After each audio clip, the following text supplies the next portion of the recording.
MP Kesineni Nani ఒక scammer అని TDP polit bureau సభ్యులు బోండా ఉమా తీవ్ర ఆగ్రహం వ్యక్తం చేశారు. సింగ్ నగర్లోని తన కార్యాలయంలో గురువారం విలేకరులతో మాట్లాడుతూ నాని తన మీద చేసిన విమర్శలకు అతని విచక్షణకే వదిలేస్తున్నానని అన్నారు.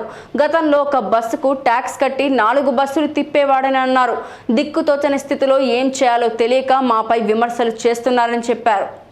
అతను విచక్షణకే వదిలేస్తానన్నా, ఎందుకంటే నేను మాట్లాడితే చాలా మాట్లాడచ్చు, కానీ నాకు కొన్ని పరిధులు ఉన్నాయి. ఇవాళ ఎన్నికల కోడ్ అమల్లో ఉంది. అతను ఒక స్కామరు,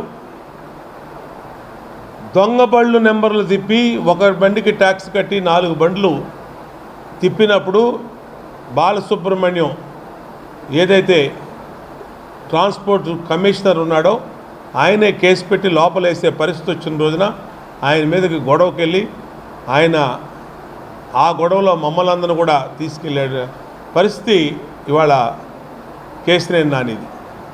మేము అడుగుతూ ఉన్నాం, నీ ప్రాపర్టీలన్నీ అటాచ్మెంట్లో ఉన్నాయి, ఎన్పిఐ అయిపోయి ఉన్నాయి, నీవెన్ని ఆస్తులన్నీ బ్యాంకు లోన్లలో ఉన్నాయి, నీకు ఇవాళ దిక్కుతోచని స్థితిలో ఇతరుల మీద మాట్లాడుతూ ఉన్నావు.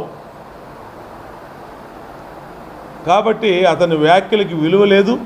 రేపు అతనికి ఎన్నికల్లో డిపాజిట్ కూడా రాదు.